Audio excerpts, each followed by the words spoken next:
நம்மளில் சில பேர் ரொம்ப தைரியமாக இருப்பாங்க.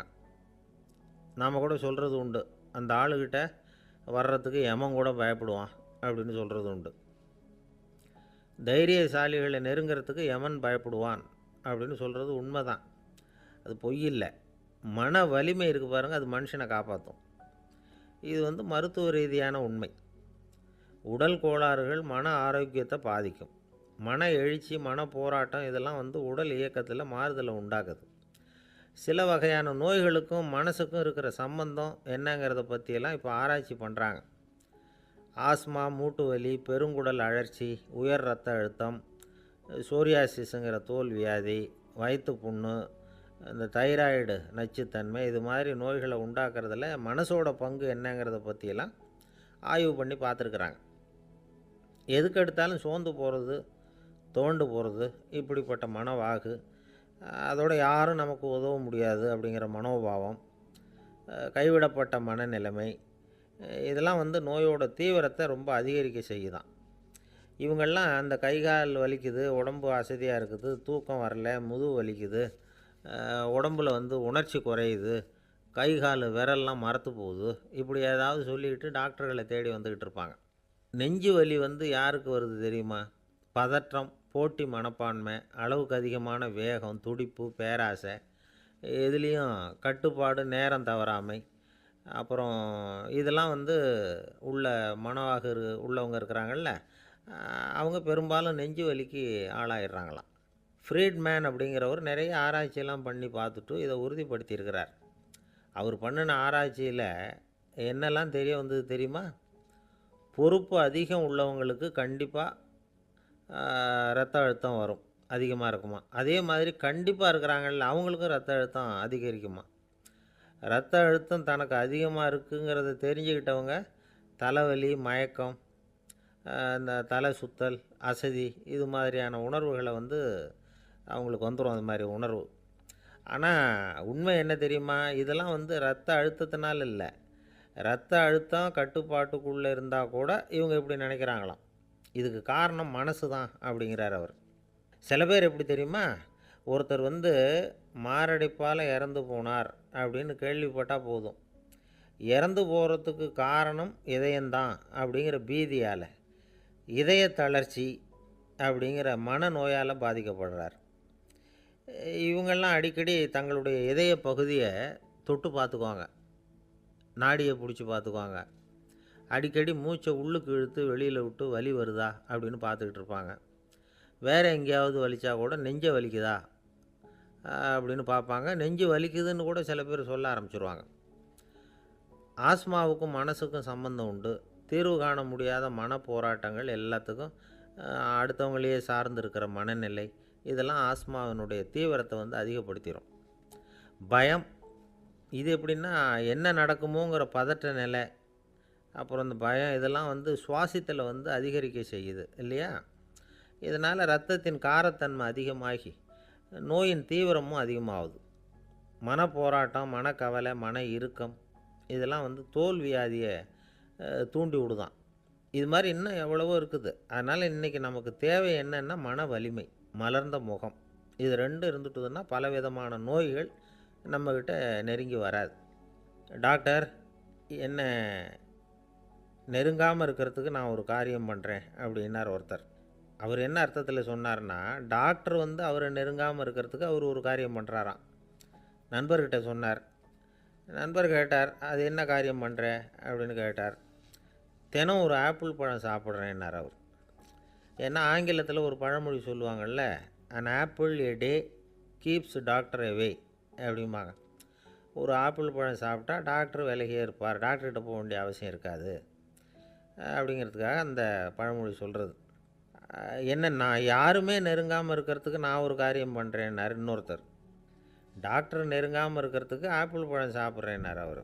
என்னை யாருமே நெருங்காமல் இருக்கிறதுக்கு நான் ஒரு காரியம் பண்ணுறேன்னார் இன்னொருத்தர். அது என்னன்னு கேட்டோம். தினம் ஒரு பூண்டு சாப்பிட்றேன்னார். ஏ கார்லிக் எ டே கீப்ஸ் எவ்ரிபடி அவே அப்படின்னு அதுக்கு ஒரு புது விளக்கமும் கொடுத்தார். அது ஒன்றுக்கு மேலே இந்த கல்யாணம் பண்ணிக்கிறாங்கள், அது ரொம்ப அவஸ்தை. ஒருவனுக்கு ஒருத்திங்கிறது நம்ம இதெல்லாம் சொல்கிறது. ஒன்றுக்கு மேற்பட்ட திருமணங்கள் வந்து சங்கடத்தில் தான் கொண்டு வந்து விடும். நிறைய சொல்லுவாங்க. உலகத்திலேயே ஒரு பெரிய இது என்ன தெரியுங்களா, இயற்கை வந்து நிர்ணயம் பண்ணுது. இப்போ வந்து நம்ம சில பேருக்கு எனக்கு பொம்பளை பிள்ளை வேண்டாம் ஆம்பளை பிள்ளை வேண்டான்னு சொல்லி இந்த ஸ்கேன் பண்ணி என்னென்னவோ பண்ணிகிட்டு இருக்கிறாங்கல்ல. ஆனால் இயற்கை வந்து அந்த 50-50 ரேஷியோவை அது வந்து மெயின்டைன் பண்ணிகிட்ருக்கு. இந்த உலகத்தில் ஒரு அதிசயமான உண்மை என்னென்னா, 116 ஆம்பளை பிள்ளை பிறந்தா 100 பொம்பளை பிள்ளை பிறகுதான். உலக அளவில் 116 ஆம்பளை பிள்ளை பிறந்தா 100 பொம்பளை பிள்ளை பிறகுது. இது எதுக்கு 16 அதிகமாக பிறக்குதுன்னா, அந்த வாலிப வயசை அடையிறதுக்குள்ளே 16 செத்து போகுது.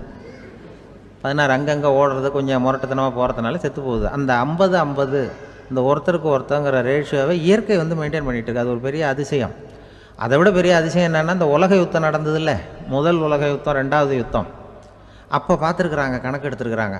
அந்த யுத்தம் முடிஞ்ச பிறகு 116 ஆம்பளை பிள்ளைக்கு பதிலாக 160 170 பிறக்க ஆரம்பிச்சு தான். 100 பெண் குழந்தைக்கு 170 180 ஆண் குழந்தை. இது எதுக்குன்னா, அந்த போரில் செத்து போகுதில்ல ஆம்பளை பிள்ளைகள், அதை ஈடுகட்டுறதுக்காக அதிகமாக பிறக்க ஆரம்பிச்சிருக்கு. அந்த அளவுக்கு வந்து இயற்கை வந்து ஒரு பெரிய ரேஷியோவை மெயின்டைன் பண்ணுது. அதாவது ஒருவனுக்கு ஒருத்திங்கிறத அது சொல்லிகிட்டு இருக்கு. புறாவெல்லாம் வளர்த்திங்கன்னா, நான் கூட புறா வளர்த்துருக்குறேன் ஊரில். புறா வளர்த்திங்கன்னா ஒரு தடவைக்கு 2 முட்டை தான் விடும் ஒரு வீட்டுக்கு. அந்த 2 முட்டையும் குஞ்சு பறிச்சுன்னா அதில் ஒன்று வந்து ஆணாக இருக்கும், ஒன்று பொண்ணாக இருக்கும். அது எந்த முட்டை ஆண் எந்த முட்டை பெண்ணுங்கிறத இயற்கை நிர்ணயம் பண்ணுது. அதை வந்து நம்ம மாற்றவே முடியாது. ரெண்டையும் அந்த பெண்ணாவோ ரெண்டையும் ஆணாவோ மாற்ற முடியாது நம்ம. அதனால் அந்த இயற்கையை புரிஞ்சுக்கிட்டு நாம் நடந்துக்கணும். அதனால தான் ஒரு கணவன் ஒரு மனைவி, அதான் ஒருத்தருக்கு ஒருத்தங்கிறது. ஒன்றுக்கு மேலேனா சங்கடம் தான். ஒரு பஸ்ஸில் வந்து ரெண்டு பெண்கள் வந்துக்கிட்டு இருந்தாங்களாம். பஸ்ஸு பிரயாணம். 2 பெண்கள் வந்து பக்கத்தில் உட்காந்துருக்காங்க. அந்த கண்டக்டரை கூப்பிட்ருக்காங்க, இங்கே வாயா அப்படின்னு அந்த ஒரு அம்மா கூப்பிட்ருக்கு. என்னம்மா அப்படின்ட்டுருக்கார். வந்து இந்த ஜன்னலை திறந்து விட்டு போ அப்படின்னு. சரின்னு பக்கத்தில் இருந்த ஜன்னலை திறந்து விட்டு அவர் போயிட்டார். பக்கத்தில் இருந்தாமல் உடனே இங்கே வாயா மறுபடியும் வாயான்னு கூப்பிட்ருக்கு. வந்து என்ன இந்த ஜன்னலை மூடிவிட்டு போ அப்படின்ட்டுருக்கு. மூடிவிட்டு போனார். மறுபடியும் அந்த முன்னாடி கூப்பிட்டது வாமா வாயான்னு மறுபடியும் கண்டக்டரை கூப்பிட்டு, என்ன இந்த பார், இந்த ஜன்னலை வந்து நீ மூடி வச்சின்னா நான் மூச்சு திணறி செத்து போடுவேன். அப்புறம் உடனே பக்கத்தில் இருந்தம்மா தபாரியா அந்த அம்மா பேச்சை கேட்டுட்டு நீ திறந்து வச்சின்னா நான் குளிர் தாங்காமல் செத்து போடுவேன் அப்படின்ட்டு அவர் தலையை பிச்சுக்கிறார் கண்டக்டர். என்னடா பெரிய ரொம்ப போச்சேன்னு, கொஞ்சம் தூரம் பிரயாணம், இதில் கூட அட்ஜஸ்ட் பண்ணி போகக்கூடாதா அப்படின்னு. அப்போ அந்த பஸ்ஸில் பின்னாடி ஒருத்தன் கடைசி சீட்டில் வெயில் தாங்காமல் சட்டையெல்லாம் கட்டி போட்டுட்டு ஒரு கிராமத்து ஆள் பீடி குடிச்சிட்டு வரான். அவர் கூப்பிட்ருக்கான் அந்த ஆள், அந்த கண்டக்டர் இங்கே வாயா அங்கே என்ன தகராறு அப்படின்னு. அந்த எதிர்த்து வீட்டுக்காரன் வந்தானே முன்னாடி பஞ்சாயத்துக்கு, அது மாதிரி கண்டக்டர் இங்கே வாயா, அவன் ஏன் நீ என்ன சொல்ல போகிற அப்படின்ட்டு வந்திருக்கான். சட்டையெல்லாம் கட்டி போட்டு பீடி குடிக்கிறான். பீடி புகையை ஊதிவிட்டு அங்கே என்ன தகராறு அப்படின்னு கேட்டிருக்கான். ஒன்றும் இல்லையா, அந்த அம்மா வந்து ஜன்னலை திறந்தா செத்து போவேங்கிறது, இந்த அம்மா ஜன்னலை மூடுனா செத்து போவேங்கிறது, நான் என்னையா பண்ணுறது ஒரு ஆள் அப்படின்னு. இதுக்கு ஏன் கவலைப்படுறேன், நான் சொல்கிறத கேள், நான் தீர்த்து வைக்கிறேன் பிரச்சனையை அப்படின்னு சொல்லிவிட்டு பீடியை எடுத்துக்கிட்டு புகையை ஊதிவிட்டு சொன்னானா, கொஞ்ச நேரம் அந்த ஜன்னலை மூடி வை, அந்த அம்மா செத்து போவோம், அப்புறம் திறந்து வை, இந்த அம்மா செத்து போவோம், நாம் நிம்மதியாக போகலாம் அப்படின்னு சொல்லிட்டு பீடி குடிக்க ஆரம்பிச்சிட்டான். அவருக்கு கோவம் வந்துட்டுது கண்டக்டருக்கு. உனக்கு என்ன நீ பாட்டுக்கு சொல்லிட்டு போடுவ, அந்த 2 அம்மாவும் செத்து போச்சுன்னா அவங்க வீட்டுக்காரனுக்கெல்லாம் யார் பதில் சொல்கிறது அப்படின்னா, கவலையே படாத, 2 பேருக்கும் நான் தான் வீட்டுக்காரன். அதனால தான் அந்த யோசனையை சொன்னேன் அவங்ககிட்ட. அப்புறம் இதுதான் இந்த ஒன்றுக்கு மேலே போச்சுன்னா அது இயற்கைக்கு விரோதம், இப்படிலாம் ஆகும். அதனால தான் அவன் அவ்வளவு ஒன்றுமே வேண்டான்ட்டு கடைசி பெஞ்சில் போய் சீட்டில் உட்காந்துக்கிட்டான். அப்படி அது இயற்கையை புரிஞ்சுக்கிட்டு வாழணுங்கிறது முக்கியம். குடும்பத்தில் வந்து கணவனுடைய பங்கு என்ன, மனைவியினுடைய பங்கு, குழந்தை குட்டிகள்லாம் சொல்லுவாங்க. அப்படி இருக்கணும். கணவன்கிறவனுக்கு நிறைய சகிப்புத்தன்மை தேவைப்படுது. ஒரு பெரிய செல்வந்தர் போட்டி வச்சாராம், ஒரு நீச்சல் குளம், அதில் யார் வேணாலும் குதித்து அந்த பக்கம் போய் கரையேறலாம். அந்த நீச்சல் குளத்தில் விஷப்பாம்புலாம் கிடக்கு. யார் துணிஞ்சு அந்த விஷப்பாம்பு இருக்கிற குளத்தில் குதித்து அந்த பக்கம் போய் கரையேறானோ அவனுக்கு ஒரு 100 ஏக்கர் நிலம் கொடுப்பேன், அது வேண்டான்னா ஒரு 1000 ஆடு கொடுப்பேன், அதுவும் வேண்டான்னா என் பொண்ணை கொடுப்பேன் அப்படின்னு போட்டி வச்சார். அதான் மாப்பிள்ளையை தேர்ந்தெடுக்கிறதுக்கு அவர் ஒரு வழி, நீச்சல் குளத்தில் குதித்து கரையேறணும். இப்போ அந்த ஊரில் இருக்கிற இளைஞர்கள்லாம் வந்து பார்க்குறாங்க அந்த குளத்தில் குதிக்கணும்னு. ஆனால் குளத்தில் வெறும் விஷப்பாம்புலாம் கிடக்கு. இது என்ன பண்ணுறதுன்னு பார்த்தா யாருமே குதிக்கிறதுக்கு தைரியம் வரல. திடீர்னு ஒருத்தன் துணிஞ்சு குதிச்சான். படபடன்னு அடிச்சுட்டு போய் அந்த பக்கம் கரையேறிட்டான். கரையேறின உடனே பரவாயில்லையே ஒரு ஆள் வந்துட்டான்னு சொல்லி அவனை அந்த இளைஞனை போய் பிடிச்சிட்டு வந்தாங்க. அந்த பெரியவர் கேட்டார், ஏப்பா இவ்வளவு பெரிய விஷப்பாம்பெல்லாம் கிடக்கிற நீச்சல் குளத்தில் நீ துணிஞ்சு குதித்து கரையேறி இருக்கிற, உனக்கு என்ன 1000 ஏக்கர் நிலம் கொடுத்துறவா, 100 ஏக்கர் நிலம் கொடுக்கவா சொல்கிறப்படி அப்படின்னா வேண்டாம் சார்ன்றான். ஓஹோ அப்படின்னா ஒரு 1000 ஆடு வேணுமா உனக்கு அப்படின்னா அதுவும் வேண்டாம் சார். ஓ அப்படின்னா என் பொண்ணு வேணுமா அப்படின்னா அதுவும் வேண்டாம் சாருங்கிறான். அப்புறம் எதுக்குடா குதிச்சுன்ட்டு என்ன உனக்கு என்ன தான் வேணும் அப்படின்னு கேட்டிருக்கார். என்னை எவன் பிடிச்சி தள்ளி விட்டவன்னு தெரியணும் அப்படின்றான். அதுக்காக அவன் பார்த்துருக்கான். அப்படி இருந்தால் தான் துணிச்சல் வரும் இந்த காலத்தில். எதுக்கு இவ்வளவு சங்கடம்லாம் வச்சாங்கன்னா, ஒரு குடும்பத்துக்கு தலைவராக வர வேண்டிய ஒரு ஆள், கணவனாக இருக்க வேண்டியவனுக்கு துணிச்சல் இருக்கா, தைரியம் இருக்கா அப்படிங்கிறது பார்க்குறதுக்காக இப்படிப்பட்ட தேர்வு முறைகள்லாம் வச்சுருந்தாங்க அந்த காலத்துலலாம். இப்போலாம் கல்யாணம் பண்ணுறது ஆளுக்கு நேரில் பார்க்காமலே கூட கல்யாணம் நடக்குது இன்டர்நெட்டில். இப்போ சர்டிஃபிகேட் கேட்குறாங்க, நோய் நொடி இல்லாமல் இருக்காரா பார். காட்டுக்கெலாம் போக வேண்டாம், நேராக ஆஸ்பத்திரிக்கு போய் ஒரு சர்டிஃபிகேட் வாங்கிட்டு வா, உனக்கு ஒன்றும் வியாதி இல்லைன்னு ப்ரூவ் பண்ணு, அதுக்கப்புறம் பார்த்துக்கலாம், மற்றதை பேசுவோம் அப்படின்னு சொல்லி அப்படி இருக்குது நிலைமை. அதனால் குடும்பத்தில் அந்த கணவனாக இருக்கிற வேண்டியவனுக்கு பொறுப்பு அதிகம். ஏன்னா எல்லாத்தையும் அனுசரித்து போக வேண்டியதாக வந்தான். அப்படி தான் இருக்குது. அந்த கணவன் மனைவிக்குள்ளே விட்டு கொடுக்கறது அதெல்லாம் பற்றி நிறைய எல்லாரும் ஏற்கனவே நம்ம புலவர்கள்லாம் பாடியிருக்காங்க. எல்லோரும் சொல்லுவாங்க, ஒரு கணவன் ஒரு குழந்தை பிறந்து தான் ஒரு வீட்டில், அந்த குழந்தைக்கு என்ன பேர் வைக்கிறதுங்கிறது ஒரு தகராறு. இந்த குழந்தைக்கு என்ன பேர் வைக்கிறதுங்கிறதுல தகராறு வந்துடுது. யார்? கணவனுக்கும் மனைவிக்கும். அவன் என்ன சொல்கிறான், எங்கள் அப்பா பேரை தான் வைக்கணுங்கிறான் அவன். இந்த அம்மா என்ன சொல்லுது, இல்லை எங்கள் அப்பா பேரை தான் வைக்கணும் அப்படிங்குது. காலையிலேருந்து சண்டை, தகராறு. எதிர்த்த வீட்டுக்காரன் பார்த்தான், இது என்ன காலையிலேருந்து எதிர்த்த வீட்டில் தகராறு நடக்குது, என்னென்னு போய் கேட்டிருக்கான். என்னம்மா உங்களுக்கு உள்ள தகராறு, காலையிலேருந்து பார்த்தேன் அப்படின்னா. ஒன்றும் இல்லைம்மா, எங்கள் குழந்தைக்கு பேர் வைக்கிறதுல எங்களுக்கு உள்ளே ஒத்து போக முடியல, நான் எங்கள் அப்பா பேரை வைக்கணுங்கிறேன், அந்த அம்மா அவங்க அப்பா பேரை வைக்கணுங்குது, அதுதான் எங்களால் குடும்பத்தில் ஒரு நிம்மதி இல்லாமல் இருக்கிறோம், தகராறு பண்ணிகிட்ருக்கோம் அப்படின்னு நானா. அப்போ எதிர்த்த வீட்டுக்காரன் சொல்லியிருக்கான், எதிர்த்த வீட்டுக்காரன்னு நான் எதுக்கு இருக்கிறேன், நான் பஞ்சாயத்து பண்ணி வைக்கிறேன், உங்களுக்குள்ளே என்ன இது பேர் தானே வைக்கணும், ஏன்ப்பா உங்கள் அப்பா பேர் என்ன அப்படின்னு அவனை கேட்டிருக்கான். எங்கள் அப்பா பேர் சீனிவாசன் அப்படின்ட்டுருக்கான். இந்த அம்மாவை உங்கள் அப்பா பேர் என்னம்மா, கிருஷ்ணன் அப்படின்னு சொல்லி. இவன் யோசித்து பார்த்தான், குழந்தைக்கு சீனிவாச கோபாலகிருஷ்ணன்னு பேர் வைங்க போங்க அப்படின்ட்டு போயிட்டான். ஏற்ற விட்டுக்கு தீர்த்து வச்சுட்டு போயிட்டான். போனதுக்கப்புறம் இவங்க 2 பேரும் பேசிக்கிட்டாங்க. சரி, இந்த சீனிவாசன் சரி கிருஷ்ணன் சரி, நடுவில் கோபாலன் யார் அப்படின்னு சொல்லி அவனை போய் இழுத்துட்டு வந்தான். எழுத்து வீட்டில் போய் அது யார்ரா, அது இங்கே வா, அது யார்ரா கோபாலன் அப்படின்னா, அது எங்கள் அப்பா பேர்,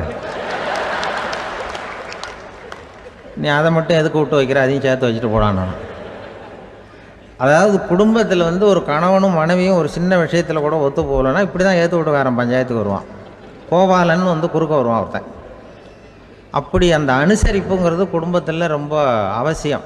கங்கை கரை தோட்டம் பக்கத்தில் ஒரு ஆசிரமம், அங்கே ஒரு பெரியவர் தங்கியிருக்கிறார். அவர் தான் ராமகிருஷ்ண பரமஹம்சர். அந்த ஆசிரமம் இருந்த இடம் கரக்பூர். வங்காளத்தில் பொதுவாக எல்லோரும் மீன் சாப்பிட்றது உண்டு. கங்கையில் குளிச்சுட்டு கையில் ஒரு மீனோடு வர்றது வழக்கம். இவர் இருக்கிற இடத்துக்கு கங்கையில் படகு வழியாக வரணும். அப்படி தான் எல்லோரும் வருவாங்க. வர்றவங்கள ஒன்று கூட்டி ஆன்மீக விஷயங்களை பற்றி பேசிக்கிட்டு இருப்பார். ஒவ்வொரு நாள் ஒவ்வொருத்தர் நகரத்துக்கு போகணும், வரும்பொழுது மீன் கொண்டுக்கிட்டு வரணும். அதுக்கு ஒரு அட்டவணையே உண்டு ஆசிரமத்தில். அது பிரகாரம் ஒரு நாள் சுவாமி யோகானந்தர் படகில் போனார். படகை செலுத்தினவங்க ராமகிருஷ்ணரையும் சுவாமி யோகானந்தரையும் மற்றவங்களையும் பித்தர்கள் அப்படின்னு சொல்லி ஏளனமாக பேசினாங்க. அவங்க என்ன பைத்தியம் பிடிச்சவங்க அப்படிங்கிறது மாதிரி. சுவாமி யோகானந்தருக்கு ரொம்ப மென்மையான இதயம். இவங்க இப்படி கண்ணாபின்னான்னு பேசுகிறத பார்த்தா மீனை வாங்கிட்டு திரும்புகிறப்போ என்ன நடக்குமோ அப்படிங்கிற பயம் வேறு வந்துட்டுது அவருக்கு. அவ்வளவு மென்மையானவர். இதை தெரிஞ்சுக்கிட்ட ராமகிருஷ்ணர், யோகானந்தா இங்கே வா அப்படின்னு கூப்பிட்டார். இவர் கண்ணீரை தொடச்சிக்கிட்டே கிட்ட போனார். சொன்னார், ஐயா, படகு ஓட்டுறவங்க உங்களை பற்றி மோசமாக பேசுகிறாங்க.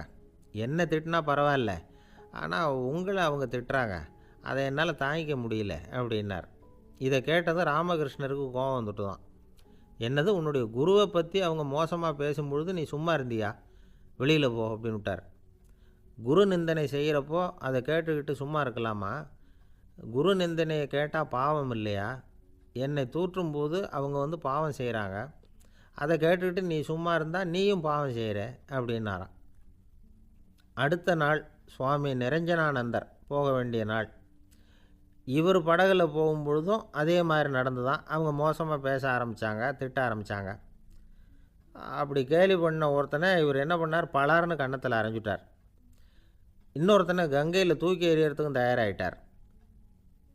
அதுக்கப்புறம் அவங்க யாரும் வாயை திறக்கலை. மீன் வாங்கிட்டு வர்றப்பவும் படகுல ஒரே அமைதி. அவ்வளவு பயம் அவங்களுக்கு. ராமகிருஷ்ணர் கூப்பிட்டு விசாரித்தார் என்ன நடந்ததுன்னு. இவர் சொன்னார், அவர் யோகானந்தா போகும்பொழுது என்ன நடந்ததோ அப்படியே தான் இப்போவும் நடந்தது. குரு நிந்தனை செய்கிறத கேட்டுக்கிட்டு நான் சும்மா இருப்பேனா? ஒருத்தனை அப்படியே அரைஞ்சுட்டேன், இன்னொருத்தனை ஆற்றுல தூக்கி போட்டுருவேன்னு பயமுறுத்தினேன், அவ்வளவுதான் அப்படின்னாராம். இப்போவும் ராமகிருஷ்ணருக்கு கோபம் வந்துட்டு தான். என்ன இது, அணியறது காஷாயம், இருக்கிறது ஆசிரமம், உனக்கு இவ்வளவு கோபம் வந்ததுன்னா அப்புறம் என்னத்துக்கு ஆசிரமத்தில் இருக்கணும்? பிரம்மச்சாரி எப்பவும் அமைதியாக இருக்கணும் அப்படின்னு அறிவுரை சொன்னாராம் ராமகிருஷ்ணர். அப்போ இவர் கேட்டாராம், ஏங்க அவருக்கு ஒரு விதமான அறிவுரை சொன்னீங்க, எனக்கு வேறு விதமாக அறிவுரை சொல்கிறீங்க, இதில் எது உண்மை அப்படின்னு கேட்டிருக்கார். இதுக்கு ராமகிருஷ்ணர் சொன்ன பதில் என்னென்னா, அட அசடே, சக்கரத்தில் காற்று அதிகமாக இருந்தால் குறைக்கணும், குறைச்சலாக இருந்தால் கூட்டணும். அவன் சாது, அவனுக்கு அதிக உணர்ச்சி தேவை, உனக்கு படபடப்பு அதிகம், உனக்கு பொறுமை தேவை அப்படின்னாராம். இதில் உள்ள கருத்து என்னென்னா, கல்விங்கிறது எப்படின்னா அதை சூழ்நிலைக்கு தகுந்த மாதிரி கற்பிக்கணும். எல்லாருக்கும் ஒரே மாதிரி கற்பிக்கக்கூடாது. கேட்குறவர் தகுதி, புரிஞ்சுக்கிற திறமை, இதை பொறுத்து கல்வி அமையணும். ஆரம்ப காலத்தில் ஒரு குரு, அப்போ ஒரு சீடன் இருந்தான். அது வேடிக்கையான குரு, வேடிக்கையான சீடன். ஒரு ஆசிரமம். ஒரு நாள் ஒருத்தன் அவசரமாக அந்த குருவை தேடி வந்திருக்கிறான். என்ன விஷயம்னு விசாரித்தார் குரு. உங்கள் சீடர் என்னை வந்து அடிச்சுட்டார் அப்படின்னு புகார் பண்ணானான் அந்த ஆள். குரு சீடனை கூப்பிட்டார். அடிச்சியா இந்த ஆளை அப்படின்னு கேட்டாரான். ஆமான் இருக்கான் சீடன். ஏன் அடித்தே அப்படின்னு கேட்டாரான். இந்த ஆள் உங்களை பற்றி மட்டமாக பேசிவிட்டான், என்னால் அதை தாங்கிக்க முடியல, அதனால தான் அடிச்சுட்டேன்ருக்கான். அப்படி என்ன பேசினான் அப்படின்னு கேட்டாரான். உன்னுடைய குருநாதர் இப்போல்லாம் அர்த்தமில்லாமல் பேச ஆரம்பிச்சிட்டார் அப்படின்னு சொல்லிவிட்டான், அதனால தான் அடிச்சுட்டேன் அப்படின்னானான். அதுக்காக அடித்தே அப்படின்னாரான். நான் அதுக்காக அடிக்கலை குருவே, இப்போல்லாம் நீங்கள் அர்த்தம் இல்லாமல் பேசுகிறதாக அவன் சொல்கிறான், அப்படின்னா இது வரைக்கும் நீங்கள் அர்த்தத்தோடு பேசினதாகத்தானே அர்த்தம், அது தப்பு தானே, அதனால தான் அடித்தேன் அப்படின்னானான். ஒரு ராஜா ஊரெல்லாம் சுற்றி பார்த்துட்டு வரலாம்னு ஒரு நாள் புறப்பட்டு போனார். ஒரு இடத்துல தறி நெசவு வேலை ரொம்ப மும்முரமாக நடந்துக்கிட்டு இருந்தது. ஒரு பெரியவர் தறியால் நெசவு வேலை செஞ்சுக்கிட்டு இருந்தார். பக்கத்தில் ஒரு அழகான பொண்ணு உட்காந்து நூலை சுற்றிக்கிட்டு இருக்குது. ராஜா அந்த பெரியவரை பார்த்து யார் இந்த பொண்ணுன்னு விசாரித்தார். ராஜா அப்படி கேட்டதும் அவருக்கு ரொம்ப பெருமையாக போயிட்டுது. ஏன்னா உட்காந்துருந்தது அவரோட மகள். அரசே, இது என்னுடைய மகள், இவ வேகமாக நூல் தெரிக்கக்கூடியவள், வைக்கோலை எடுத்து இவ தெரிச்சா கூட அது எல்லாம் பவுனிழையாக வெளியில் வரும் அப்படின்னு ஒரு ராசி இவளுக்கு அப்படின்னு ரொம்ப பெருமையாக ராஜா கிட்ட சொன்னார். ராஜா இதை கேட்டதும் அசந்துட்டார். அப்படியா, இவ்வளவு அழகும் சாமர்த்தியமும் உள்ள இந்த பொண்ணு என்னோட வரட்டுமே, இவளை என் மருமகளை ஆக்கிக்கிறேன் அப்படின்னார் ராஜா. அந்த பெரியவருக்கு ஒன்றும் புரியல. ஏதோ கொஞ்சம் பெருமையாக சொல்ல போவ அது இப்படி ஆகிட்டுதே அப்படின்னு கவலைப்பட்டார். இருந்தாலும் ராஜா பேச்ச தட்ட முடியுமா, மகளை அனுப்பி வச்சுட்டார். ராஜா அந்த பொண்ணை அரண்மனைக்கு அழைச்சிட்டு வந்தார். அங்கே ஒரு அறையில் வச்சு பூட்டி விட்டார். அந்த ரூமு நிறைய வைக்கோலை கொண்டாந்து போட்டு அடைச்சாங்க. 3 ராட்டைகள் வேறு வச்சுருந்தாங்க. நாளைக்கு பொழுது விடியறதுக்குள்ளே நீ இந்த வைக்கோலையெல்லாம் தங்க இழைகளாக மாற்றி காட்டணும். நாளைக்கு காலம்புறம் வந்து நான் இந்த அறை கதவை திறப்பேன். உன் தகப்பன் சொன்னது மாதிரி எல்லாம் தங்கமாக மாறி இருக்கணும், இல்லைன்னா நீ உயிர் தப்ப முடியாது அப்படின்னு உத்தரவு போட்டார். பாவம் அந்த பொண்ணு என்ன பண்ணும், பகல் பூரா அழுதுகிட்டே உட்காந்துருக்குது. ராத்திரி பூராவும் தூக்கம் வரல. மறுநாள் அதிகாலை நேரத்தில் யாரோ கதவை தட்டுற சத்தம் கேட்டுது. பயந்துக்கிட்டே கதவை திறக்கிறா. திறந்து பார்த்தா வெளியில் 3 அவலட்சணமான பெண்கள். ஒருத்திக்கு வந்து கால் அகலமாக முறை மாதிரி இருக்குது, இன்னொருத்திக்கு கட்டை விரல் கரண்டி மாதிரி பெருசாக இருக்குது, 3ஆவது பொண்ணுக்கு உதடு தடித்து ரப்பர் மாதிரி தொங்கிக்கிட்டு இருக்கு. யார் நீங்கள், உங்களுக்கு என்ன வேணும் அப்படின்னு கேட்குது இந்த பொண்ணு. நாங்கள் உங்களுக்கு உதவி செய்கிறதுக்கு தான் வந்திருக்குறோம் அப்படின்னு சொல்லி உள்ளே வந்தாங்க. உட்காந்தாங்க. கொஞ்ச நேரத்துக்குள்ளே உள்ளே இருந்த வைக்கோலையெல்லாம் தங்க இழைகளாக மாற்றி கொடுத்துட்டு போயிட்டாங்க. காலையில் ராஜா வந்தார். பார்த்தார். ஆகா பேஷுனார். இன்னும் கொஞ்சம் வைக்கோலை கொண்டாந்து அந்த ரூமில் போட சொன்னார். இந்த வைக்கோலையும் இன்றைக்கி தங்கமாக மாற்றிவிடு, நாளைக்கு மறுநாள் உனக்கும் இளவரசனுக்கும் கல்யாணம்னு சொல்லிவிட்டார்.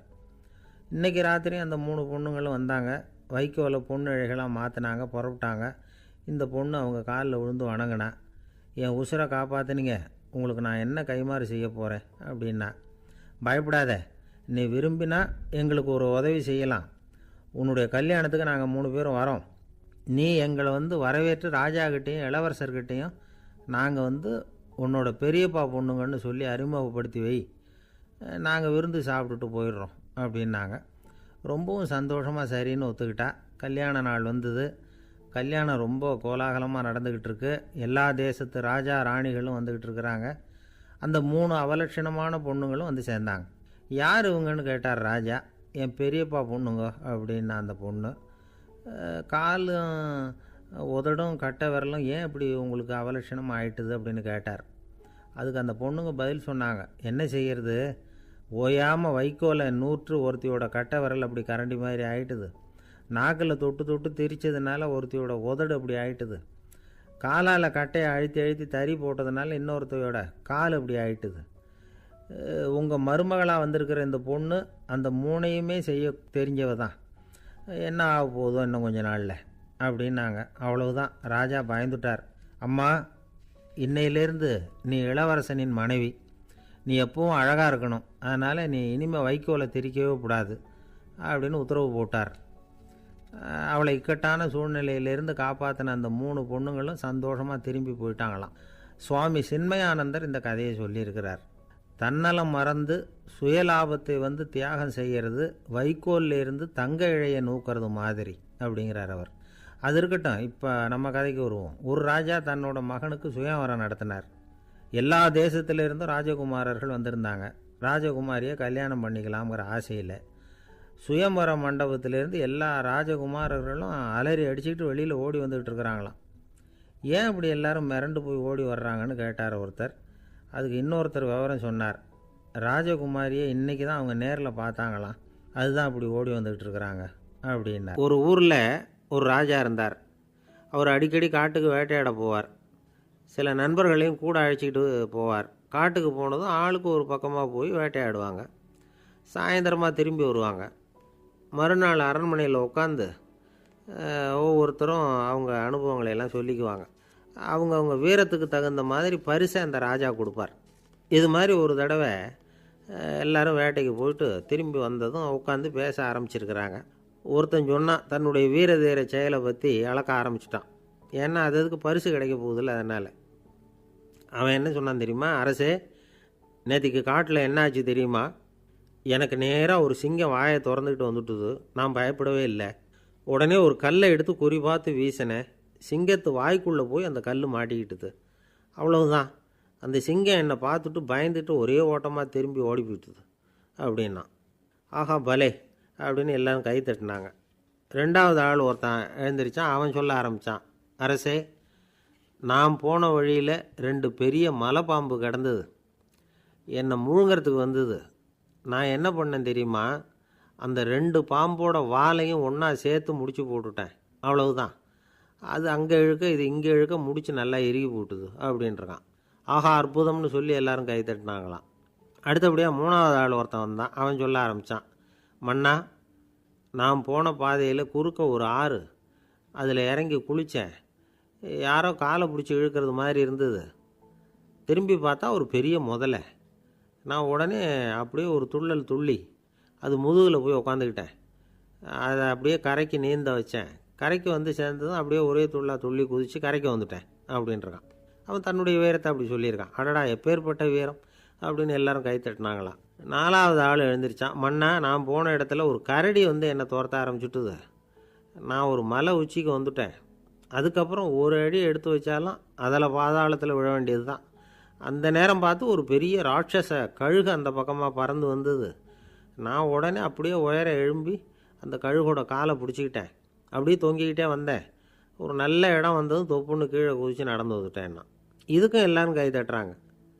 கடைசியாக ஒரு ஆள் எழுந்திரிச்சான். அரசே, நான் போன வழியில் ஒரு பெரிய யானை குறுக்க வந்தது. பயங்கரமாக சத்தம் போட்டுக்கிட்டே வந்தது. நான் பயந்து ஓடலை. உடனே என்ன பண்ணேன் தெரியுமா? அந்த யானையோட வாலை பிடிச்சி தூக்கினேன், தலைக்கு மேலே தூக்கி கர கர கர கரன்னு சுற்றினேன், வேகமாக சுற்றி வீசி எறிஞ்சேன், அவ்வளவுதான். அதே ஸ்பீடில் அந்த யானை மேலே போக ஆரம்பிச்சுட்டுது. இன்னும் கூட அது போய்கிட்டே தான் இருக்குது, கீழே விழவே இல்லைன்னா. இதை கேட்டதும் ராஜாவுக்கு கோபம் வந்துட்டுது. என்னை என்ன முட்டாள்னு நினச்சிக்கிட்டு பேசுகிறியா? யானையை நீ வாலை பிடிச்சி தூக்குன, அதை நான் நம்பணுமா அப்படின்னார். உடனே இவன் பணிவாக பதில் சொன்னான். அரசே, ஒரு சிங்கத்து வாயில் கல் மாட்டிக்கிட்டதை நம்புறீங்க, மலைப்பாம்பு வாலை பிடிச்சி முடிச்சு போட்டதை நம்புறீங்க, முதல்ல முதுகில் சவாரி பண்ணதையும் நம்புறீங்க, கழுகு காலை பிடிச்சிக்கிட்டு பறக்கிறதையும் நம்புறீங்க. அப்படி நம்புகிறப்போ நான் சொன்னதை மட்டும் நம்பக்கூடாதா அப்படின்னு கேட்டானான். பொய் சொன்னவங்கெல்லாம் தலையை தொங்க போட்டுக்கிட்டாங்களாம். ராஜா அவங்கள பார்த்து சொன்னாராம், நீங்கள் எல்லாரும் என்னை முட்டாளாக்கியிருக்கிறீங்க. கடைசியாக பேசின இவன் தான் எனக்கு உண்மை எது பொய் எதுங்கிறத புரிய வச்சிருக்கிறான். இவன் தான் உண்மையான தைரியசாலி அப்படின்னு சொல்லி அவனுக்கே பரிசையெல்லாம் கொடுத்து பாராட்டினாராம். இப்படி ஒரு கதை. உண்மையை நிலைநாட்டுகிறவன் தான் உண்மையான வீரன் அப்படிங்கிறத இதிலிருந்து நாம் புரிஞ்சுக்கணும். இந்த காலத்துல எல்லாம் பொய் சொன்னால் தான் பிழைக்க முடியுங்கிறது ஒரு சில பேரோட நம்பிக்கை. ஒரு அப்பாவுக்கு தன் மகனுக்கு பொய் சொல்ல தெரியலையேங்கிற கவலை. பொய் சொன்னால் தான் இந்த உலகத்தில் பிழைக்கலாம், ஆனால் இவனுக்கு அது தெரியலையே, அதனால் இவனை அழைச்சிட்டு போய் நடுக்கடலில் விட்டுட்டு வந்துடுவோம் அப்படின்னு அழைச்சிட்டு புறப்பட்டான். கடற்கரைக்கு போனான். மகனுக்கு சந்தேகம், எங்கேப்பா என்னை அழைச்சிட்டு போகிறேன்னு கேட்டிருக்கான். கடலில் மீன் பிடிக்க கற்றுக் கொடுக்க போகிறேன் உனக்கு அப்படின்னானா. நான் ஏற்கனவே மீன் பிடிச்சிட்டேனேன்னானா இவன் மகன். எங்கே அதுன்னு கேட்டிருக்கான் அப்பங்காரன். சுட்டு சாப்பிட்டுட்டேன்ருக்கான் புள்ள. அப்பங்காரன் பார்த்தான், சரி நம்ம புள்ள பொழைச்சிக்கும் அப்படின்னு சொல்லி திருப்பி அழைச்சிட்டு வந்துட்டானே. ஒரு தடவை நாரதர் ஒரு தெரு வழியாக போய்கிட்டு இருந்தார். வழியில் ஒருத்தர் வேத சாஸ்திரம்லாம் படிச்சுக்கிட்டு உட்காந்துருந்தார். அவர் நாரதரை பார்த்து எங்கே போயிட்டுருக்குறீங்கன்னு கேட்டார். கடவுளை பார்த்துட்டு வரலாம்னு போயிட்டுருக்கிறேன் அப்படின்னார் நாரதர். அப்படின்னா அவர்கிட்ட எனக்கு எப்போ முக்தி கிடைக்கும்னு கேட்டுட்டு வாங்களேன் அப்படின்னார் இவர். சரி கேட்டு வரேன் அப்படின்னு சொல்லிவிட்டு நாரதர் நடந்தார். கொஞ்சம் தூரத்தில் ஒரு மரத்தடியில் ஒரு தொழிலாளி செருப்பு தைச்சிக்கிட்டு உட்காந்துருந்தார். அந்த ஆளும் அதே மாதிரி கேட்டுக்கிட்டார், எனக்கு எப்போ முக்தி கிடைக்கும்னு கடவுள்கிட்ட கேட்டுக்கிட்டு வாங்களேன்னார். அவர்கிட்டையும் சரின்னு சொல்லிவிட்டு நாரதர் நேராக வைகுண்டத்துக்கு வந்து சேர்ந்தார். கடவுளை பார்த்தார். இவங்க 2 பேரும் சொல்லி அனுப்பின விஷயத்தை பற்றி கேட்டார். அதுக்கு கடவுள் சொன்னார், அந்த செருப்பு தைக்கிற தொழிலாளி உடல் நீத்ததும் உடனே என்னை வந்து அடைவான். ஆனால் அந்த சாஸ்திரம் படித்த ஆள் இப்போதைக்கு என்கிட்ட வந்து சேரமாட்டான். அவன் இன்னமும் பல பிறவிகள் எடுத்து அங்கேயே இருக்க வேண்டியிருக்குது. எப்போ இங்கே வந்து சேருவான்னு எனக்கே தெரியாது அப்படின்னார். நாரதருக்கு இதோட ரகசியம் என்னங்கிறது புரியல. எனக்கு ஒன்றும் புரியலையேன்னாரான் கடவுள்கிட்ட. சீக்கிரம் புரிஞ்சுக்குவேன், நீ திரும்பி போகிறப்போ நான் இங்கே வைகுண்டத்தில் என்ன செஞ்சுக்கிட்டு இருக்கேன்னு கேட்டால், ஒரு ஊசியின் துவாரத்தில் ஒரு யானையை கோத்துக்கிட்டு இருக்கிறேன்னு அவங்கக்கிட்ட சொல்லு அப்படின்னார் கடவுள் சிரிச்சுக்கிட்டே. நாரதர் பூமிக்கு திரும்பினார். கடவுளை பார்த்தீங்களா எப்படி இருக்கார் அப்படின்னு விசாரித்தார். வேத சாஸ்திரம் படித்தவர். ஓ பகவானா, அவர் யானையை ஊசியின் காதில் நுழைச்சிக்கிட்டு இருக்கிறார் பார்த்தேன்னார் நாரதர். ஊசி காதில் யானையா? அது எப்படி முடியும்? நீங்கள் சொல்கிறத நான் நம்ப மாட்டேன்னு விட்டார் அவர். சரி, இந்த ஆளுக்கு இறைவன் பேரில் நம்பிக்கை இல்லை அப்படிங்கிறத நாரதர் புரிஞ்சுக்கிட்டார். அடுத்தபடியாக அந்த தொழிலாளி இருந்த இடத்துக்கு போனார். இறைவனை பார்த்தீங்களான்னு கேட்டார் அவர். பார்த்தேன், ஒரு ஊசி துவாரத்தில் யானையை கோத்துக்கிட்டு இருந்தார் அப்படின்னு சொல்லிவிட்டு நாரதர் அந்த ஆள் முகத்தை கவனித்தார். அந்த தொழிலாளி இதை கேட்டுட்டு கொஞ்சம் கூட ஆச்சரியப்படலை. அவரால் முடியாத காரியம் கூட உண்டானார். என்ன இப்படி சொல்கிற, ஊசியின் துவாரத்தில் யானையை கோக்க முடியும்னு நீ நம்புறியா அப்படின்னு கேட்டார் நாரதர். நிச்சயமாக நம்புகிறேன்னார் அவர். அது எப்படி அப்படின்னு கேட்டார் இவர். இதோ பாருங்கள், நான் இந்த ஆலமரத்தடியில் தான் தினமும் உட்காந்துருக்கிறேன். தினமும் இந்த மரத்திலிருந்து எவ்வளவோ பழம் கீழே விழுது. இந்த பழத்தில் இருக்கிற ஒவ்வொரு விதையிலேயும் உள்ள ஒரு ஆலமரம் இருக்குது. ஒரு சின்ன விதைக்குள்ளே ஒரு பெரிய ஆலமரம் இருக்க முடியுங்கிறப்போ ஊசி துவாரத்தில் கடவுள் யானையை நுழைய வச்சாருங்கிறத ஒத்துக்கிறதுல என்ன கஷ்டம் இருக்குது அப்படின்னு ரொம்ப சர்வசாதாரணமாக பதில் சொன்னாராம் அந்த தொழிலாளி. நாரதர் யோசனை பண்ணார். இந்த தொழிலாளி வேத சாஸ்திரங்களையெல்லாம் படிக்கலைன்னா கூட அறிவுபூர்வமாக சிந்தித்து இறைவனை நம்புகிறான். அதனால தான் கடவுள் இந்த ஆளுக்கு சீக்கிரம் முக்தி கிடைக்கும்னு சொன்னார் அப்படிங்கிறத புரிஞ்சுக்கிட்டாராம். இந்த கதையில் வர்ற கடவுள், நாரதர், வைகுண்டம் இதெல்லாம் ஒரு பக்கம் இருக்கட்டும், ஒரு சின்ன விதைக்குள்ளே ஒரு பெரிய ஆலமரம் தூங்கிக்கிட்டு இருக்கு அப்படிங்கிற உண்மை, அந்தரத்தில் 1000 கிரகங்கள் சுற்றிக்கிட்டு இருக்குங்கிற உண்மை, இதெல்லாம் நாம் பார்த்துக்கிட்டு தானே இருக்கிறோம். இந்த உண்மைகள் அதிசயமாக நமக்கு தெரியறதுனால அதை நம்பாமல் இருந்துட முடியாது. இயற்கையை பரிபூர்ணமாக நம்புங்கள், அந்த நம்பிக்கையே நம்ம வாழ்க்கைக்கு ஆதாரம் அப்படிங்கிறத விளக்கறதுக்காக தான் இந்த கதை. இந்த காலத்தில் நம்ம பிள்ளைங்களுக்கெல்லாம் இது மாதிரி நம்பிக்கை அதிகமாகவே இருக்குது. ஒரு நாள் ஒரு சின்ன பையன்கிட்ட கேட்டேன், ஏன்பா கடவுள் வந்து ஒரு பானைக்குள்ளே ஒரு யானையை நுழைய வச்சுட்டாருன்னு சொன்னால் அதை நீ நம்புவியா அப்படின்னு கேட்டோம். நம்புவேன் சார், அது ஒன்றும் பெரிய அதிசயம் இல்லைன்னா. எப்படிறான்னு கேட்டோம். எப்படின்னா அந்த பானை வந்து அந்த யானையை விட பெருசாக இருந்திருக்கும், அவ்வளவுதான் அப்படின்னு சொல்கிறான். என்னை விட யோக்கியம் இந்த உலகத்தில் வேறு யாரும் இல்லை சார் அப்படின்னார் ஒருத்தர். அவரை விட அயோக்கியன் வேறு யாரும் இருக்க முடியாதுங்கிற முடிவுக்கு கேட்டவங்க வந்துட்டாங்களாம். மனுஷனுக்கு இருக்கிற ஒரு மிகப்பெரிய குறையே தன்கிட்ட இருக்கிற குறை அவனுக்கு தெரியாமல் போகிறது தான். ஆனால் அடுத்தவங்ககிட்ட இருக்கிற குறை இவனுக்கு தெளிவாக தெரிஞ்சிடும். ஒரு ஒட்டகம் ஒரு கொக்கை பார்த்து ஒரு கேள்வி கேட்டுதான். என்ன கேள்வி தெரியுமா? உன் கழுத்து ஏன் இப்படி வளைஞ்சி போயிருக்குது அப்படின்னு கேட்டிருக்கு. இதுக்கு உடம்பே வளைச்சல். இது போய் கொக்கை கிண்டல் பண்ணுது. இன்றைக்கி மனித சுபாவமும் கிட்டத்தட்ட இப்படி தான் இருக்குது. இந்த உலகத்தில் குறையில்லாத மனிதர்கள் யாரும் கிடையாது, நாம் உள்பட அப்படிங்கிறத முதல்ல நாம் நல்லா புரிஞ்சுக்கணும். ஒரு ஊரில் ஒரு விற்பனை நிலையம் இருந்தது. செல்ல பிராணிகளை விற்பனை செய்கிற நிலையம் அது. நாய், கிளி, பூனை இப்படி நிறைய வச்சு விற்பனை பண்ணிகிட்ருக்குறாங்க. நாய்க்குட்டி விற்பனை செய்கிற பகுதியில் ஒரு சிறுவன் நின்றுக்கிட்டு இருந்தான். விற்பனை செய்கிற ஆளுகிட்ட விலை கேட்டுக்கிட்டு இருந்தான். அதோ இருக்குதே அந்த நாய்க்குட்டி என்ன விலை அப்படின்னு கேட்டானா. 1000 ரூபா அப்படின்னாரான். சரி அது வேணாம், இது என்ன விலைன்றிருக்கான். 500 ரூபா அப்படின்னாரான். இந்த சின்ன பையன் கையில் வச்சுருந்தது வெறும் 50 ரூபா தான். அதனால் இதை விட குறைச்சலாக கிடைக்குமான்னு பார்த்துருக்கான். அந்த கடையில் ஒரு மூலையில் சரியாக கவனிக்கப்படாமல் ஒரு நாய்க்குட்டி படுத்து கிடந்தது. பாவமாக கத்திக்கிட்டு இருந்தது. அதை பார்த்ததுமே இவனுக்கு அது ரொம்ப பிடிச்சி போச்சு. உடனே அந்த கடைக்காரரை பார்த்து, அதுவும் அந்த மூலையில் படுத்து கிடக்குதே அந்த நாய்க்குட்டி என்ன விலை அப்படின்னு கேட்டிருக்கான். தம்பி, அது ஒரு கால் ஊனம், அதனால் அது உன்னோட குதித்து விளையாடவோ ஓடுறதோ அதால் முடியாத காரியம் அப்படின்ட்டுருக்கார் அவர். அது தெரிஞ்சு தாங்க கேட்குறேன், அதோட விலை என்ன அதை மட்டும் சொல்லுங்களேன் அப்படின்ட்டுருக்கான். தம்பி, இது வந்து கால் ஊனம் உள்ள ஒரு நாய். இதை போய் காசு கொடுத்து வாங்கிறதுக்கு யாராவது பிரியப்படுவாங்களா? இதை நான் உனக்கு இலவசமாகவே தர்றேன், எடுத்துகிட்டு போ அப்படின்னாரான். இதை கேட்டதும் அந்த சிறுவனுக்கு கோவம் வந்துட்டு தான். நீங்கள் ஒன்றும் சும்மா கொடுக்க வேணாம், இந்தாங்க 50 ரூபா, இதை வச்சுக்கிட்டு நாய்க்குட்டியை கொடுங்க அப்படின்ட்டுருக்கான். அவருக்கு ஒன்றும் புரியல, ஆச்சரியமாக இருந்தது. சரின்னு பணத்தை வாங்கிட்டு நாய்க்குட்டியை தூக்கி கொடுத்தார். அந்த சிறுவன் அந்த நாய்க்குட்டியை 2 கையாலையும் வாங்கினா, மார்போடு பிரியமாக சேர்த்து அணைச்சிக்கிட்டான். தெருவில் இறங்கி நடக்கிறான். அப்படி நடக்கும்பொழுது தான் பார்க்குறார், கடைக்காரர் வந்து ஆச்சரியமாக அவனை பார்க்குறார். அப்போ தான் அவருக்கு ஒரு விஷயம் புரியுது. அந்த சிறுவன் தெருவில் நாய்க்குட்டியை மார்போடு அணைச்சிக்கிட்டு விந்தி விந்தி நடந்து போய்கிட்டு இருக்கிறான். ஆமாம், அவனுக்கும் ஒரு கால் ஊனம். இந்த நாய்க்குட்டியை யாருமே வாங்க மாட்டாங்கன்னு நினச்சிக்கிட்டு இருந்தார். குறையுள்ள அதுக்கும் ஒரு எஜமானன் கிடச்சிட்டான். அதனால் ஊனம் ஒரு குறை இல்லை அப்படிங்கிற உண்மையை அந்த கடைக்காரர் புரிஞ்சுக்கிட்டாரான். நம்மால் ஒருத்தர் கொஞ்சம் வயசானவர், எழுந்திரிச்சு சரியாக நடக்க முடியாது, சாய்வு நாற்காலியிலேயே எப்பவும் உட்காந்துருப்பார். அவர் தனக்கு துணையாக ஒரு நாயை பக்கத்தில் வச்சுருந்தார். அதுவும் ரொம்ப வயசான ஒரு நாய், எழுந்திரிக்கவே சிரமப்படும், நடக்கவும் முடியாது. அவர் பக்கத்துலேயே இதுவும் சோர்ந்து போய் படுத்து கிடக்கும். அந்த பெரியவரை பார்க்க வந்த ஒருத்தர் கேட்டார், ஏங்க, ஒரு சின்ன பையனை உங்களுக்கு துணையாக வச்சுக்கக்கூடாதா? இந்த நாயை உங்களுக்கு பாதுகாப்பாக வச்சுருக்கிறீங்களே, உங்களுக்கு ஒரு ஆபத்துன்னா இது எப்படி உங்களுக்கு உதவ முடியும் அப்படின்னார்.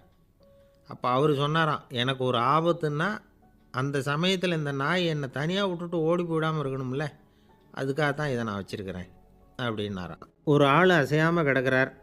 அவர் இருக்காரா போயிட்டாராங்கிறத எப்படி முடிவு பண்ணுறோம்? அவர் மூக்குக்கு முன்னாடி புறங்கையை வச்சு பார்க்குறோம், மூச்சு வருதா இல்லையா அப்படிங்கிறத கண்டுபிடிக்கிறதுக்காக. மூச்சுங்கிறது அவ்வளவு முக்கியமான ஒரு விஷயம். சுவாசம் இல்லைன்னா எதுவுமே இல்லை. நம்ம பூமி இருக்க, அது கூட சுவாசிக்குதுங்கிறத சோவியத் விஞ்ஞானிகள் கண்டுபிடிச்சிருக்கிறாங்க. பூமிக்கு மேலே இருக்கிற மண் அடுக்கில் காற்றில் உள்ள ஆக்சிஜன் ஆக்சிகரணம் அடையுது அப்படின்னு தான் இதுவரைக்கும் எல்லோரும் நம்பிக்கிட்டு இருந்தாங்க. ஆனால் இப்போ என்ன கண்டுபிடிச்சிருக்கிறாங்கன்னா, அந்த ஆக்சிஜன் பூமிக்குள்ளே 1 கிலோமீட்டர் ஆழம் வரைக்கும் ஊடுருவி போகுதான். பூமிக்குள்ளே 2 பக்கமும் பல கிலோமீட்டர் வரைக்கும் பரவுதான். பூமிக்குள்ளே இருக்கிற நீர்நிலை அடுக்குகள் தான் நுரையீரல் செய்கிற வேலையை செய்யுதான். நம்ம உடம்புல நுரையீரல் இல்லைன்னா ஒன்றும் நடக்காது. ஒரு மரத்தை தலைகீழாக தொங்க போட்டால் எப்படி இருக்கும்? அப்படி யோசிச்சு பாருங்கள். அப்படி தான் இதுவும், நுரையீரலும் அப்படி தான் இருக்கும். வலது பக்கம் ஒன்று, இடது பக்கம் ஒன்று. வலது பக்கம் நுரையீரல் கொஞ்சம் பெருசாக இருக்கும், நுட்பமான நரம்பு குழாய்கள் அதில் இருக்கும். கோடிக்கணக்கான நுண்ணிய குழாய்களை வந்து வச்சுக்கிட்டு தான் அது வேலை செய்யுது. 25 கோடி குழாய்கள் இருக்கும். அதை அப்படியே முழுசாக பிரித்து பரப்புனா ஒரு டென்னிஸ் கோர்ட்டில் பாதி பரப்பளவு இருக்குமா. நுரையீரல் நிறம் வந்து கருஞ்சிவப்பு தான். புகை அதிகமாக உள்ளே போச்சுன்னா அது கருப்பாயிடுது. காற்றுல உள்ள பிராணவாயுவை இது இழுத்து எடுத்துக்கிட்டு ரத்தத்தை சுத்தப்படுத்துகிற முக்கியமான வேலையை இது செய்யுது. அசுத்த காற்றை வெளியில் அனுப்பி வச்சுருது. ஒருத்தர் வேகமாக ஓடி வரார், அவருக்கு மூச்சு இறைக்கும். பயங்கரமாக எதையாவது பார்த்து விடுறார், உடனே மூர்ச்சை ஆகிடுவார். இது மாதிரி சமயங்களில் வேறு எந்த தூண்டுதலும் இல்லாமல் நுரையீரல் தானாகவே இயங்கும். இப்படி ஒரு அவசியம் ஏற்படுறப்போ இயக்கத்தை தூண்டி விடுற முக்கியமான இணைப்பு மூளைக்கு கீழே முதுகு எலும்புக்கு மேற்பகுதியில் இருக்குது. அது உடனே சுவாசத்துக்கு அவசர உதவியை கொடுக்குது. இப்போ ஒருத்தர் பேசாமல் உட்காந்துருக்கார். இந்த சமயத்தில் அவருக்கு 1 பங்கு காற்று தேவைப்படுதுன்னு வச்சுக்கோங்க.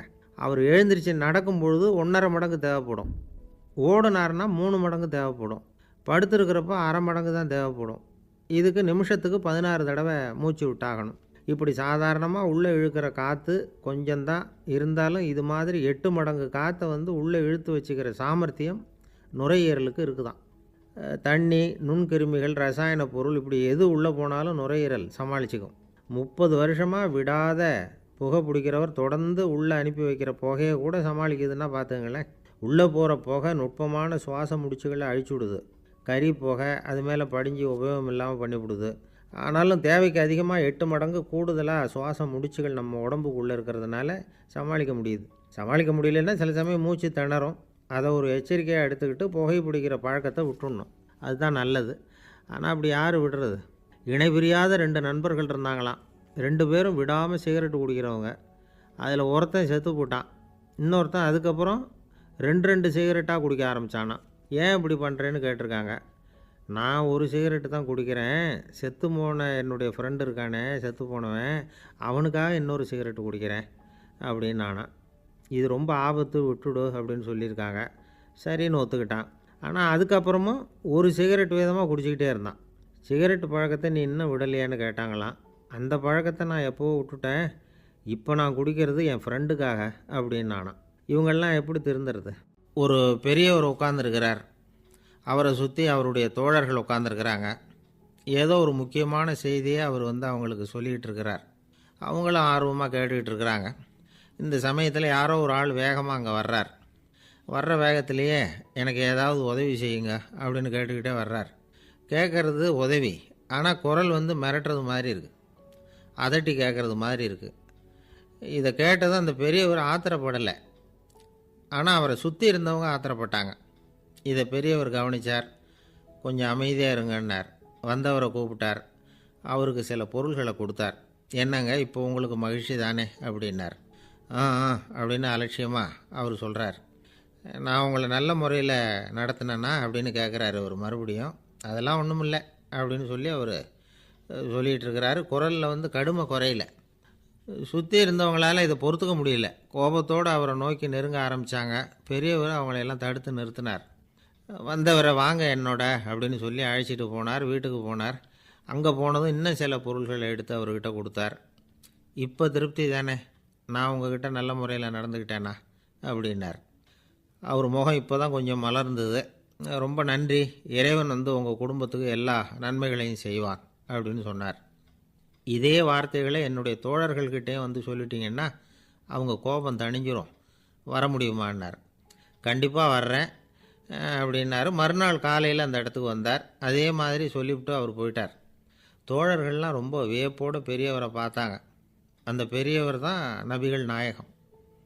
அவர் சொன்னார், ஒருத்தன் ரொம்ப ஆசையாக ஒரு ஒட்டகத்தை வளர்த்துக்கிட்டு வந்தான். ஒரு நாள் அந்த ஒட்டகம் கயத்தை அறுத்துக்கிட்டு ஓடி போயிட்டுது. அக்கம் பக்கத்தில் இருக்கிறவங்கெல்லாம் அந்த ஒட்டகத்தை பிடிக்கிறதுக்கு முயற்சி பண்ணாங்க. அதை துரத்திக்கிட்டு ஓடினாங்க. ஒட்டகம் தாறுமாறாக ஓட ஆரம்பிச்சிது. இந்த சமயத்தில் ஒட்டகத்தை வளர்த்தவன் அங்கே ஓடி வந்தான். நீங்கள் அதை ஒன்றும் செய்ய வேணாம், விட்டுருங்க. அதோட சுபாவம் எனக்கு நல்லா தெரியும். அதை சுலபமாக என்னோடய வழிக்கு கொண்டுட்டு வந்துட முடியும். நான் பார்த்துக்கிறேன், விட்டுருங்கோ அப்படின்னா. எல்லோரும் விலகி போயிட்டாங்க. இவன் என்ன செஞ்சான் தெரியுமா? கொஞ்சம் புல்லை கையில் எடுத்துக்கிட்டு அந்த ஒட்டகத்தை நெருங்கினான். அவ்வளவுதான். அது ஓடி இவன் காலடியில் உட்காந்துக்கிட்டது. செல்லமாக அதை அப்படியே தடவி கொடுத்தான். முதுகில் ஏறி உட்காந்துக்கிட்டான். அது பாட்டுக்கு சாதுவாக நடந்து போகுது. இந்த கதையை நபிகள் நாயகம் தம்முடைய தோழர்களுக்கு சொல்கிறார். ஒட்டகத்தை மட்டும் இல்லை, சில மனிதர்களையும் கூட சில விதத்தில் அணுகி தான் அவர்களை சீர்திருத்த வேண்டியிருக்குது அப்படிங்கிறத அவங்களுக்கு உணர்த்தினார். இது ஒரு அழகான உளவியல் அணுகுமுறை. சில குடும்ப தலைவர்கள் கூட இந்த ஒட்டகம் மாதிரி நடந்துக்கிறது உண்டு. அப்புறம் அடங்கி போகிறதும் உண்டு. ஒரு குடும்ப தலைவர் காலையில் எழுந்திரிச்சதுலேருந்து சத்தம் போட்டு கத்திக்கிட்டு இருப்பார். பக்கத்தில் இருந்தவங்கெல்லாம் ஓடி போய் சமாதானம் பண்ணி பார்த்தாங்க. அவர் ஓயறது மாதிரி தெரியல. கடைசியில் அவர் மனைவி வந்தாங்க. நீங்கள் எல்லாம் விலகி போயிடுங்க, அவர் சுபாவம் எனக்கு தெரியும், நான் பார்த்துக்கிறேன் அப்படின்னாங்க. சரின்னு எல்லோரும் போயிட்டாங்க. சாயந்தரமாக வந்து பார்க்குறாங்க, அவர் சத்தம் இல்லாமல் ஒரு மூலையில் உட்காந்துருக்கிறார். ரொம்ப சாதுவா. ஆச்சரியமாக இருந்தது. என்னம்மா பண்ணீங்கன்னு கேட்டாங்க. அது ஒன்றும் இல்லைங்க, ஒரு வேளை சாப்பாட்டை நிறுத்தினேன், பட்னி போட்டேன், அவ்வளவுதான் அப்படின்னாங்க அந்த அம்மா. ஐயா, உங்கள் பேரை தொடர்ந்து தினம் கேட்டுக்கிட்டு இருக்கிறேன் அப்படின்னார் ஒருத்தர். தொடர்ந்து கேட்குறீங்களே, உங்களுக்கு காது வலிக்கலையா அப்படின்னு கேட்டோம். பேசுகிற உங்களுக்கே வாய் வலிக்கலை அப்படிங்கிறப்போ கேட்குற எங்களுக்கு எப்படி காது வலிக்கும் அப்படின்னார். நம்ம உடம்புல ஒரு அதிசயம் என்ன தெரியுமா? ரொம்ப நேரம் நாம் நடக்கிறோம்னு வச்சுக்கோங்க, கால் வலிக்கும். ரொம்ப நேரம் வேலை செஞ்சால் கை வலிக்கும், உடம்பு வலிக்கும். ரொம்ப நேரம் பார்த்துக்கிட்டே இருந்தால் கண் வலிக்கும்.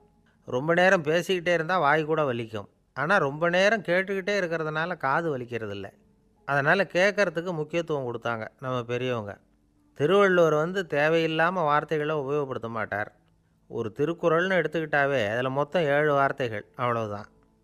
அப்படி 7 வார்த்தைகள் மட்டுமே உள்ள ஒரு திருக்குறளில் வள்ளுவர் ஒரே வார்த்தையை 5 தடவை உபயோகப்படுத்தியிருக்கிறார், திரும்ப திரும்ப பயன்படுத்தியிருக்கிறார். அப்படின்னா அதை எந்த அளவுக்கு வலியுறுத்தி சொல்கிறார் அப்படிங்கிறத நாம் புரிஞ்சுக்கணும். அது என்ன குறள்? செல்வத்துள் செல்வம் செவிச்செல்வம், அச்செல்வம் செல்வத்துள் எல்லாம் தலை. செவிச்செல்வம்ங்கிறது அவ்வளவு முக்கியமானது. கற்றலின் கேட்டல் நன்று. அதிகம் கேட்கணுங்கிறதுக்காக தான் எவ்வளவு கேட்டாலும் காது வலிக்கிறதில்ல. குறைச்சலாக பேசணும், அதிகமாக கேட்கணும். இன்னொரு விஷயம் கவனிங்க.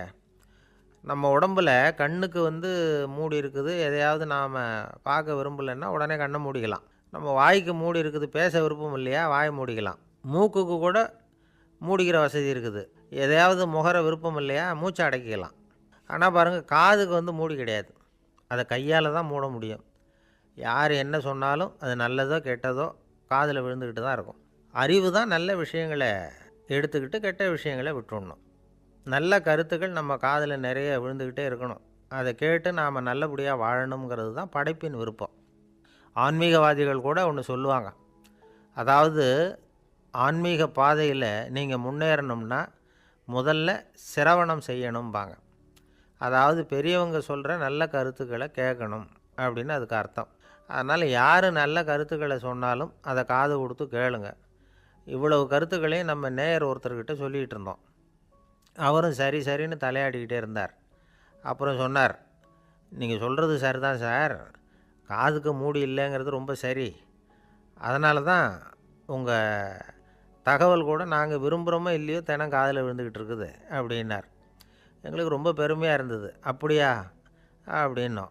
ஆனாலும் என்ன மாதிரி சில பேர் நீங்கள் தகவல் சொல்கிற சமயத்தில் காதில் மூடி இல்லையேன்னு சொல்லி கவலைப்படுறதில்ல சார் அப்படின்னார். ஏன்னு கேட்டோம். காதை மூடுறதுக்கு தானே வசதி இல்லை, ரேடியோவை மூடுறதுக்கு வசதி இருக்குதுல்ல, அதனால் டக்குன்னு அதை மூடி வச்சுருவோம் அப்படின்னார். வங்க நாவலாசிரியர் சரத் சந்திரர் ஒரு நண்பர் அவர்கிட்ட வந்தார். வழக்கமாக எல்லா எழுத்தாளர்கள்கிட்டையும் கேட்குற ஒரு கேள்வியை கேட்டார். நீங்கள் எழுத்துத்துறைக்கு வந்தது எப்படி? இதுதான் கேள்வி. அதை தெரிஞ்சு என்ன பிரயோஜனம்னார் சரத் சந்திரர். சும்மா சொல்லுங்களேன், தெரிஞ்சுக்கிறேன் அப்படின்னார் வந்தவர். சரி சொல்கிறேன்னு ஆரம்பித்தார். நான் ரங்கூனில் வேலை பார்த்துக்கிட்டு இருந்தேன். சம்பளம் பத்தலை. வேலையும் பார்த்துக்கிட்டு ஒரு பலசரக்கு கடை வைக்கலாம்னு நினச்சேன். என்னால் மளிகை கடை வச்சு சரியாக நடத்த முடியுமாங்கிற சந்தேகம் என் மனைவிக்கு. அதை சோதனை பண்ணி பார்க்கணுங்கிறதுக்காக சில பொருள்களின் அளவு, அதோட விலை, இப்படி சிலதை சொல்லி எல்லாத்தையும் மனக்கணக்காக கூட்டி போட சொன்னாங்க. என்னால் சரியாக கூட்டி சொல்ல முடியல. உங்களால் மளிகை கடை நடத்த முடியாதுன்னு சொல்லிவிட்டாங்க. உடனே என்ன பண்ணுறது, வேறு வழி இல்லை, கதை எழுத ஆரம்பிச்சிட்டேன் அப்படின்னார். கேட்டவருக்கு சிரிப்பு வந்துட்டு தான். சரத் சந்திரர் ஒரு பக்கம் சீரியஸான நாவல்கள், சிறுகதைகள் எழுதியிருந்தாலும் அவருடைய இன்னொரு பக்கம் வேறு விதம். நண்பர்கள்கிட்ட பேசும்பொழுதும் சரி, அவர்களுக்கு கடிதங்கள் எழுதும்போதும் சரி, கேலியும் கிண்டலும் நகைச்சுவை உணர்வும் அதிகமாக இருக்கும். காந்திஜி ஒரு சமயம் கல்கத்தாவுக்கு வந்திருந்தார். தேசபக்தர்கள் பல பேர் அவர்கிட்ட பேசிக்கிட்டு இருந்தாங்க. அப்போது சரத் சந்திரரும் அங்கே இருந்தார். கிரண் சங்கர் ராய் அப்படிங்கிறவரும் அங்கே இருந்தார். அவர் சொன்னாராம், காந்திஜியோட பழகிய முதல் வங்காளி நான் தான். போயர் யுத்த காலத்தில் இவர் வந்து லண்டனுக்கு வந்திருந்தப்போ என்கிட்ட தான் வங்காள மொழி கற்றுக்கிட்டார் அப்படின்னாராம். உடனே சரத் சந்திரர் காந்திஜியை பார்த்து, இவர் உங்களுக்கு வங்காள மொழி கற்றுக் கொடுத்தது உண்மைதானா அப்படின்னாராம். ஆமான்னாராம் காந்தி. அதனால தான் உங்களால் வங்காள மொழி கற்றுக்க முடியல அப்படின்னாராம். எல்லாரும் சிரித்தாங்களாம். சரத் சந்திரர் சாம்தாபேர் அப்படிங்கிற கிராமத்தில் தங்கியிருந்தார் ஒரு இலக்கிய நிகழ்ச்சியில் கலந்துக்கிறதுக்காக. அதுக்காக வந்து ஒரு கல்கத்தாவுக்கு போக வேண்டிய சூழ்நிலை. அதுக்காக புறப்பட்டார். அந்த சமயத்தில் பின்னாடி இருந்து யாரோ அவரை கூப்பிட்டாங்க. இப்படி கூப்பிட்டவரை பார்த்து இன்னொருத்தர் யாரோ அதட்டி இருக்கிறாங்க. போகிறவரை ஏன் இப்படி கூப்பிடுறீங்க அப்படின்னு. ஏன் கூப்பிட்டா என்னன்னு கேட்டிருக்கார் சரத் சந்திரர். புறப்படுறவங்கள பின்னாடி இருந்து கூப்பிடுறது அபசகுனம், போகிற இடத்துல ஏதாவது ஆபத்து வரலாம் அப்படின்னு அதுக்கு விளக்கம் கொடுத்துருக்கிறார் அவர். உடனே சரத் சந்திரர் சொன்னாராம், இதோ இவங்க என்னை இலக்கிய கூட்டத்துக்கு அழைச்சிட்டு போகிறாங்களே, இதை விட வேறு என்ன ஆபத்து வந்துட போகுது அப்படின்னாராம். இப்படி சரத் சந்திரருக்கு இயல்பாகவே நகைச்சுவை உணர்வு உண்டு. அவருடைய நண்பர் ஒருத்தர் வீட்டுக்கு கூப்பிட்டுருந்தார். அங்கே ஒரு கச்சேரிக்கு ஏற்பாடு பண்ணியிருந்தாங்க. சரத் சந்திரருக்கு இயல்பாகவே கச்சேரியில் நீண்ட ஆலோசனையெல்லாம் கேட்குறதுக்கு பொறுமை இருக்காது. அதனால் மெதுவாக பாட போகிறவர் எப்படி அப்படின்னு கேட்டிருக்கார். அவருக்கு ரொம்ப நல்லா பாட தெரியும் அப்படின்னு சொல்லியிருக்கிறாங்க. அதுக்கு சரத் சந்திரர், பாட தெரியுங்கிறது சரி, பாட்டை நிறுத்த தெரியுமா அதை சொல்லுங்கள் முதல்ல அப்படின்னாராம்.